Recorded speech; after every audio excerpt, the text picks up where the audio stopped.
Hello again, everyone, and welcome to TV31 on 1. This week, week number 2, with Wayne Bovenschen, Associate Professor of Music with an emphasis on percussion at Oklahoma State University. We talked to Wayne last week about a lot of things, growing up in East Lansing and at least near East Lansing, becoming a big Michigan State fan, and we talked about that influence on his life.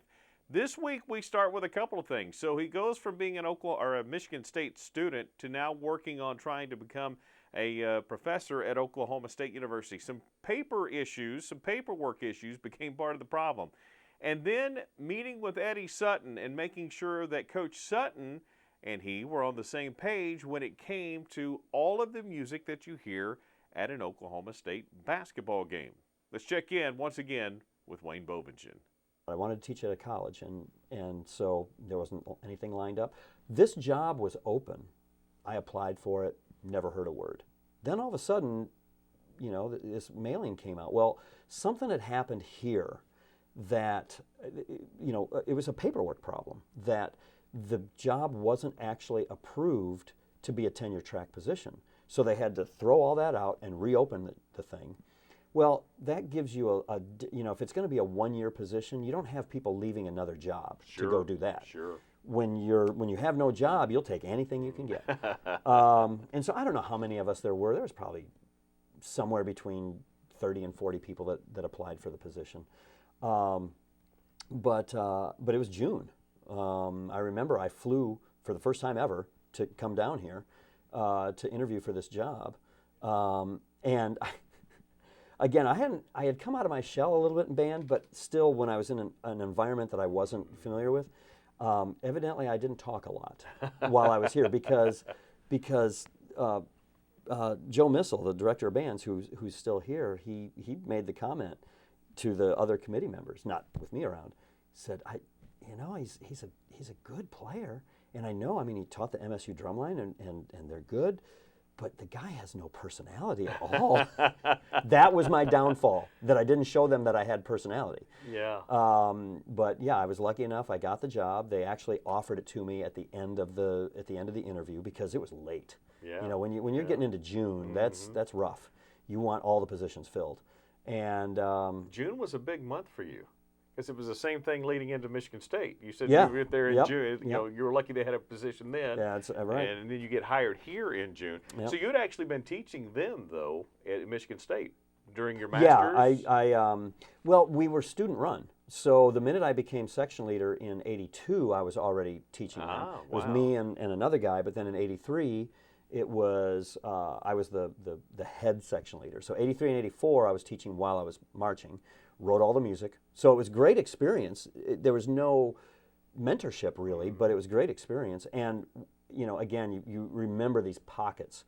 There are certain people, probably people in your life, that you would never call by their first name, even though you're older and all that. Sure. Well, Mr. Catron was the director there. There's no way I would ever call that man Dave. No way. Former student of mine teaches at Michigan State, refers to Dave all the time. It's like, I think that, the heavens would open up and the lightning would strike me down if I ever use that. But I remember one day, because usually we did the drum parts that were written by whoever arranged the music. He wasn't a drummer. So it was just, and not to get into too much technical stuff, but it was just a bunch of patterns like this, and that was it. Yeah. Well, I went in scared to death to ask the guy, hey, would you mind if we wrote some of these things?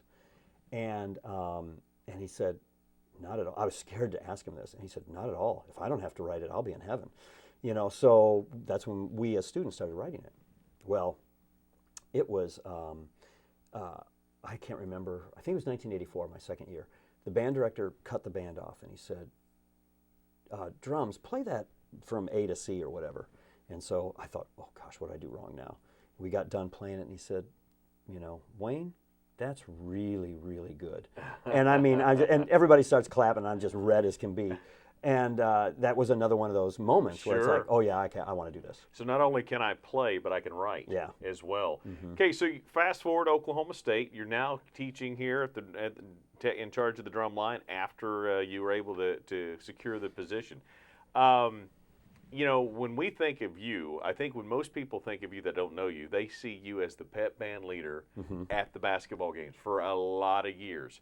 Now, but when you first started here, that it obviously wasn't the position, right? I mean, No. And how did it grow into that? Well, when I came here, I was the assistant director of bands. There were 3 of us. But I didn't really have my own band. The head band director did the wind ensemble symphonic band. The associate director of bands did the concert band. I didn't really have one. And, the associate director, Bill Ballinger, was doing the pep band, but I was helping him. And after that first year, I said, I did this a lot at Michigan State, and there's a lot of similarities between these schools. I think I could do this if you want. And again, he was like, you want this? All yours. Because most guys that go into the band world, they want to be concert band directors, and I didn't really have that in my early years. So yeah, I started doing it by myself. Well, not by myself. He was still assisting, but I was the lead director then, Right. beginning in '88. Right. And that was a good band. Oh, they were good. I still have recordings that I listen to of that band. That was the end of Leonard Hamilton. The team was incredibly average. So the people in the band took much more of I hate to say a musical approach, but they were involved, they were thinking, well, how good can we be?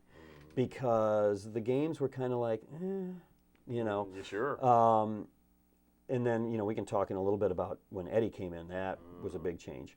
But, that's what I started doing that. So 88 was the first year, 88, 89 season. So you did 2 years that, and then let's move into 1990. Oklahoma State's prodigal son is coming home. It's Eddie Sutton. And Eddie understood, coming from Barnhill Arena, coming from Arkansas, having been at Kentucky, he understood what big-time basketball looked on the peripheral besides what was on the floor. Now, mostly he wanted it on the floor. But he wanted the atmosphere to be different and better. And you get a phone call, right? Oh, yeah. And so tell us about all that. Well, when he remembers, Jim Robkin was a band director at Arkansas, and he and Jim were very good friends. And Jim was he was a crazy man with that stuff. And that's what Eddie wanted. And so he called me in and showed me a videotape of the Arkansas band and the kind of stuff they did, and I'm looking at it going, that's not me. Yeah. Painting my chest, red for them, and running around the stadium and all that stuff. That's what they wanted me to do. And if you remember Jimmy Dykes, is that right? Yeah, he was one of the assistants. He was kind of the guy put in charge of watching and monitoring the band, because Eddie really wanted a very specific event to happen in Gallagher-Iba. He brought music with him. What coach brings music with them? That is but different. he did. Yeah. So if anybody wants to know why we do rock and roll here, it's because of Eddie. If anybody wants to know why we do William Tell, it's because of Eddie. Land of a Thousand Dances. And then there's another one that I did kill. He liked it. I was not a big fan, and I can't even remember the name of it now. That's good. I killed it so much I don't. It's dead and buried. He really wanted it, and if it comes, later in the interview, I'll just pop it right out at you. But those 4 tunes he brought in, and so we learned them right away.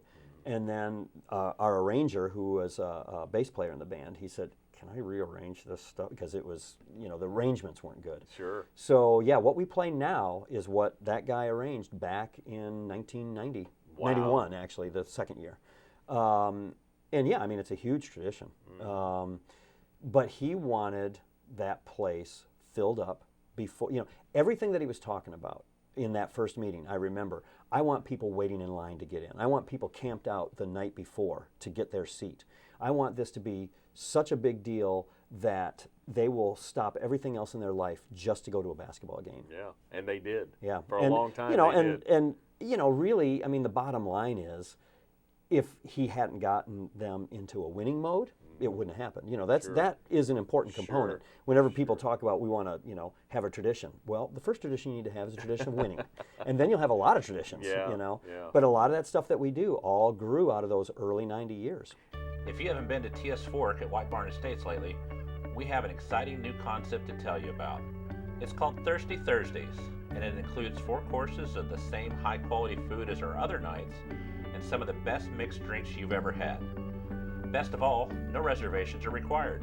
And while you're there, relax with a drink on our covered patio and check out the gift shop with Made in Oklahoma products. Go to tsfork.com for more details and to check out our upcoming special menus.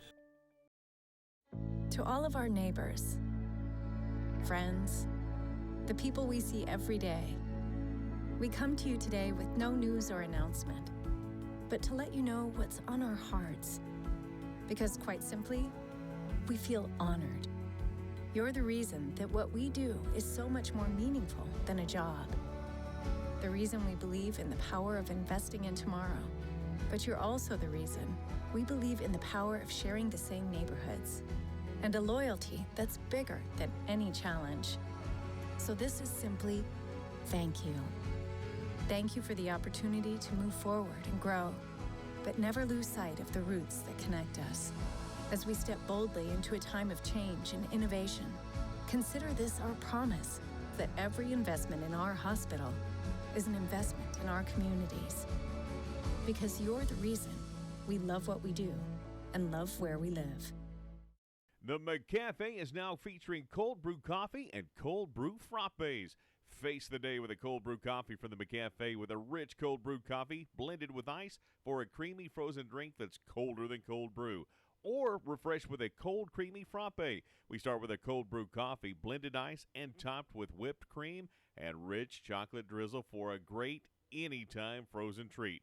McDonald's in Stillwater, Perkins, Perry, and Cushing. I'm loving it. The Hideaway since 1957. The Hideaway is famous for a lot of things, including their off-the-charts fried mushrooms, incredible service, unbeatable lunch specials, and, of course, the one-of-a-kind pizza. Stillwater's pizza tradition begins and ends here, from the big country to the pizza of the gods. And even the sizes are famous, from the mini personal to the big kahuna. Like us on Facebook for unique offers, lunch or dinner, dine-in, pickup, or delivery. The Hideaway, 230 South Knobloch, or call 372-4777. More than a restaurant, it's a tradition. Well, Wayne is a pretty open-minded guy, but he talked to us early on about how bashful he was. But he said, all right, Coach Sutton, if you want me to be this guy, I'll do this if you'll do it. What was that? Here's Wayne. And so, obviously, Eddie, again, here's a coach. You're a shy guy. Here's a coach saying, hey, here's what we want. Again, validation, though, as long as there's not conflict and friction of going, hey, here's Eddie Sutton, who has coached at this is his fourth school at the time, eventually the first coach to ever take 4 different schools to an NCAA tournament. And he's wanting my input and my help to build his program into what he thinks it. I mean, again, that's validation. It's a little, yeah. And now it started off, him wanting me to be Jim Robkin, right? To dress, like the students, and to run around the stadium to get people excited. I did it one time.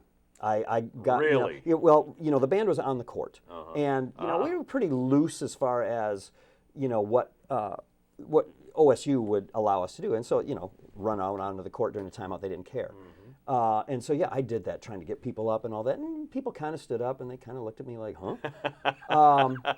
And the next practice, Jimmy Dykes was there, and I had already made up my mind in my head on this, and he said, "Man, the band sounds great," which they did, and now all we have to do is to get you to tear your shirt off and paint your chest orange and run all over the stadium.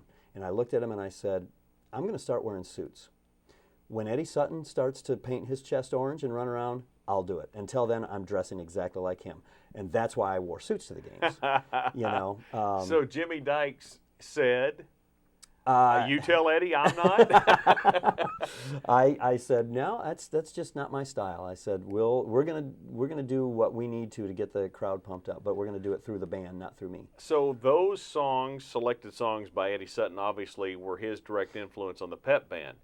But you brought a lot from East Lansing. I did. As well, yep. And tell us about that and how was that a hard sell for anybody, or did you just say, hey, I'm the guy, I can decide? No, I was real careful about, some of the guys I'm sure got sick of hearing me talk about Michigan State. Sure. But, I knew what that environment was like. And then Eddie comes in, it's like he wants that environment. Because even though we weren't great, people still remembered Magic Johnson, and that was a big deal. Sure. And so when we, trying to get that going here, Everybody's Everything by Santana. It has been played at every basketball game since 1988. I added that in before Eddie. And it's that tune will be played at some point in time. It's almost like if we get toward the end of the game, we haven't played it, we have to throw it in somewhere because we're going to jinx this. We're very superstitious people. Yeah. Rubber Band Man, things like that. And you will remember this then when we went, the women's team played at a regional in East Lansing. Yeah, you got that right there. You remember that It's day. my next comment. Yeah. It was, and I told the band, I said, now listen, I'm going to play a few tunes over and over again, more than what we do at home. Just trust me on this. And so we started playing Dudley Do Right, and people are conditioned. Sure.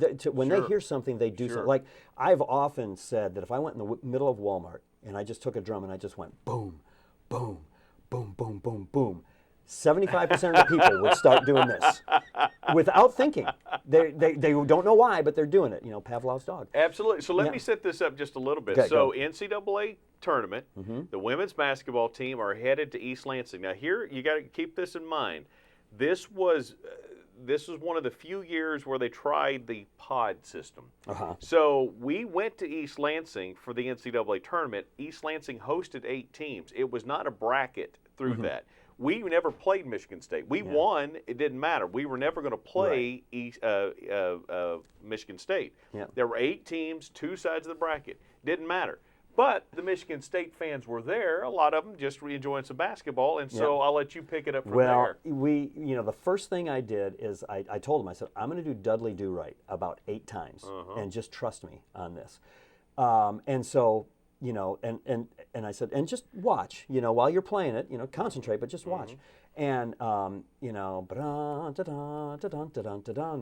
everybody just starts to clap, and then it gets to that sinister part, bum, bum, ba-dum, bum, and everybody starts doing this, because obviously it's at East Lansing, and they're there to hear Michigan State, but it's mostly Michigan State fans that are there. Sure. I mean, we had a handful there. Yes. But, and they just started laughing. They go, what are you, how do you, and I'm on the headset, and the guy goes, all right, where are you from?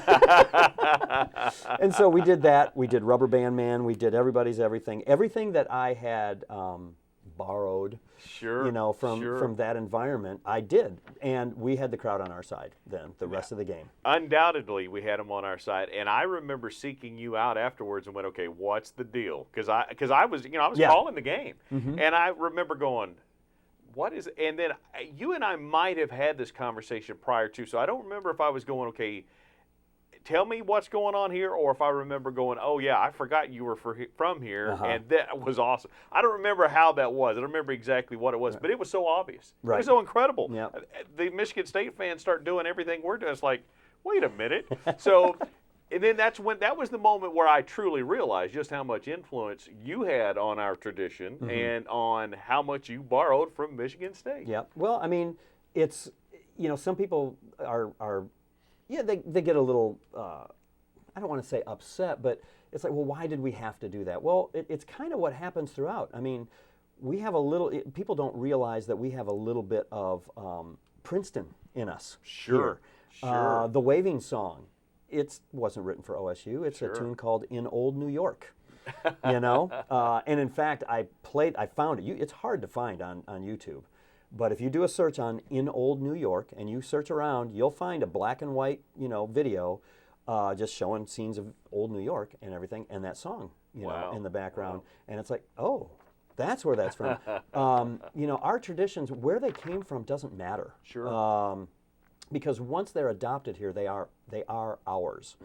And so, yeah, I mean, we play Everybody's Everything, and people love it. I will get calls from former band members, or texts nowadays, from former band members that will just be driving down the highway, and Call Me by Blondie will come up.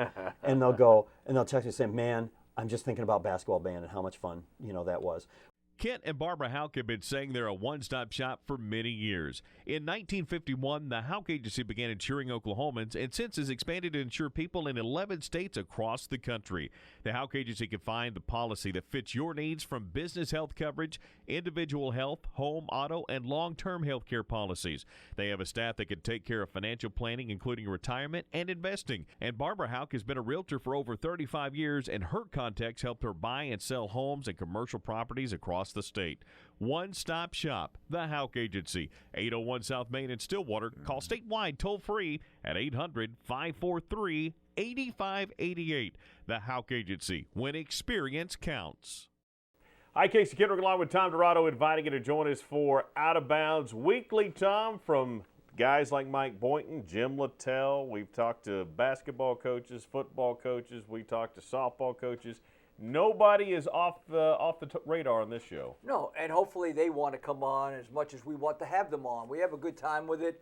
It gives you an opportunity to get behind their program. They tell you things that you maybe might not see in the newspapers or whatever. And we just have a good time on this show. It's expanded over the years for sure. Not time-wise, but we've expanded the scope. How's that sound? The scope has been expanded. If you want to see the expanded scope, you can really see it Tuesday mornings at 10 o'clock, because Tuesday mornings we do a show called Out of Bounds Raw. And it is nothing but the ugliness of putting a show together. Oh, the ugliness. It's a lot of fun seeing that show. Then the edited versions are Tuesday nights at 8 o'clock, Thursday nights at 8 o'clock, and Saturday mornings at 9 a.m. It is Out of Bounds from our Oklahoma Ag Credit Studios, only here on TV31.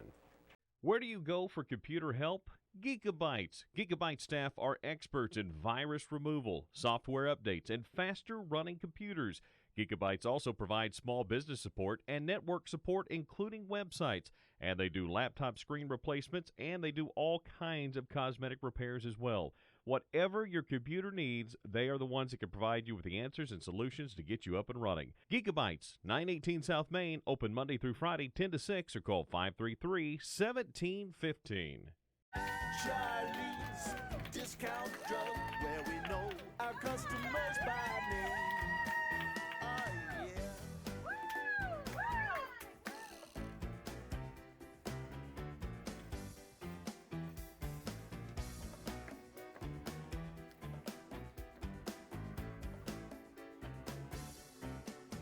Charlie's Discount Drug.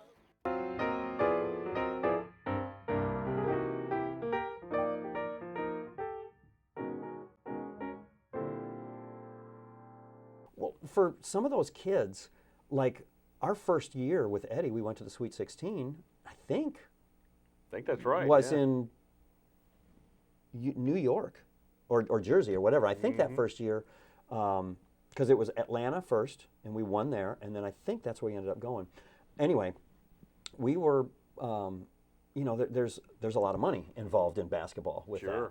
And so these kids are getting this per diem, and we're going to go see cats because they can afford to go do it. Sure. So I always, thanked Eddie for what that does. I mean, it wasn't, it was him because he got the team there, but, it was CBS and the NCAA that they want the bands there, and it was just an amazing event for some of those guys. I remember telling them when we went to New York, said, okay, we're getting off at Port Authority. When we walk outside, this is how people act, all right? They don't talk to each other. They look down at the ground, and you just go. That's what you do. Ahead. And first thing that happens, this guy, cowboy boots, cowboy hat, looks up at all the... It's just like on TV. And I'm saying, why don't you just wear a T-shirt that says, "Mug me, please"? And we did. We had 2 or 3 kids that got mugged. Not assaulted. Just, hey, come here, give us your money. Really? Yep. Wow. First thing out. Because those guys are professionals. Yeah. They're looking at these people coming out of Port Authority, going, "There's my guy." Victim.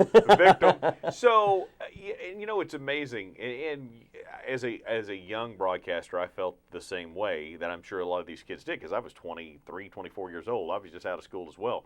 And you go on these trips, and you said it earlier, band has taken you all over the world. Yep. Cowgirl basketball has taken me all over the world, and there's nothing worse if you're excited about where you're at, losing that ball game in that tournament. Yeah. Oh, We have to go home. I don't want to go home. I want to That's stay a right. while. So you become you truly become huge Well, fans of the team. And I mean, we want the team to win. Sure. Everybody wants Beyond the team to- everything else, Yeah, sure. but there is a chant that is said after a win. And that chant is "Mo money, mo money, mo money," because there's more per diem that's coming to them at that Absolutely, point. yeah. And because we're going to be there longer. Uh-huh. You know, the only one, the two trips where we got what we were going to get for the whole trip, that I didn't realize was the Final Four. I never knew that you stay. You know, we lost that for '95. We lost that game to UCLA. And I remember asking the people in athletics, well, will we fly out tomorrow morning? He goes, dude, we're here through the championship game. Your seats are the same. So, you know, where we're sitting, I got to sit in the front row. People pay thousands of dollars to sit there. And I got to sit there and watch it was UConn. No, that was 2004. UCLA, Arkansas, maybe, I think, was that year? It was Tyus Edney year, right? Yeah, I he think ended so, up yeah. Winning a national championship. So yeah. we got to sit down there on the front row, and even though it wasn't our team, you know, the people that are in the basketball band, I always tell them, I ask them in the auditions, do you like basketball? And if they say no, I don't say, well, you don't want to be a part of this, but I say, are you sure you want to do this? Because this is not a musical event. Right. This is, you know, we only rehearse, you know, it's the opposite of marching band. Marching band is we rehearse a lot, and there are, six, seven performances. The Spirit Band is the opposite. We rehearse 6, 7 times, and there's 50 things that we have to play at. Wow. It's a lot of performing, and it's like we're at athletic events a lot. And so, yeah, almost everybody in there is they're like me, they're huge sports fans. From pumpkins and parades to parties and performances, October is full of orange and America's friendliest college town. What better way to see the beautiful Oklahoma State University campus in the city of Stillwater than by running 13.1 miles on Sunday, October 6th in the Stilly Half. 500 competitors come together at the Cowboy Stampede. Watch them rope, ride, and wrestle. As the world turns orange. We are so excited about the Harvest Carnival, Walk Around, and the Sea of Orange Parade. Something you and I have done for a number of years on the radio. With Broadway shows and internationally acclaimed symphonies, the McKnight Center for the Performing Arts at Oklahoma State University is a world-class facility opening this October. Trick or treat with the downtown merchants, enjoy the carnival games, inflatables, and the costume contest at the annual Halloween Festival. Don't miss a beat in America's friendliest college town. Check out our full listing of events at visitstillwater.org. To our neighbors and friends, we come to you today to let you know what's on our hearts. Because you're the reason what we do is so much more meaningful than a job. The reason we believe in the power of investing in tomorrow and the power of community. So this is simply thank you. As we step boldly into a time of growth and change, consider this our promise that every investment in our hospital is an investment in our communities. If you haven't been to TS Fork at White Barn Estates lately, we have an exciting new concept to tell you about. It's called Thirsty Thursdays, and it includes 4 courses of the same high-quality food as our other nights, and some of the best mixed drinks you've ever had. Best of all, no reservations are required. And while you're there, relax with a drink on our covered patio and check out the gift shop with Made in Oklahoma products. Go to tsfork.com for more details and to check out our upcoming special menus. Wrapping up week number 2 with Wayne Bovenschen, who is the Associate Professor for Music at Oklahoma State University with his emphasis on percussion. He was the pep band director for many, many years, nearly 25 years at Oklahoma State. And we wanted to talk a little bit about the influence that the music has on the current game day experience when you go to a men's basketball game. Well, and it's such a custom now that when you guys aren't there, which is rare, very rare, but everybody goes, oh, this is not a very good game. We know the opponent must not be very good. Students are gone. Something's not right here when you guys aren't there. Right, yeah, and you're right. It only happens, hopefully, you know, not during the year, but like once or twice every 3 years or something, because of, it happens when the band goes to the bowl game. Sure, exactly. And we try to do alumni band, but the problem is that this is what again, why don't you just get alumni band there? Well, you forget these are huge sports fans. They're at the bowl game too. Sure, So we only had sometimes we'll have a band of like 8 that are there just to play the fight songs. Just create something, because they can't do much else. Yeah. Because really for a band to sound halfway decent, you have to have at least 15. And so yeah, it's tough on those games. You're right. One more episode with Wayne still to come. We're going to talk to Wayne about his retirement, or so-called retirement, or he is retired but he's not retired, or I don't know. He'll explain next week when we are rejoined by Wayne Bovenschen on TV 31 on 1.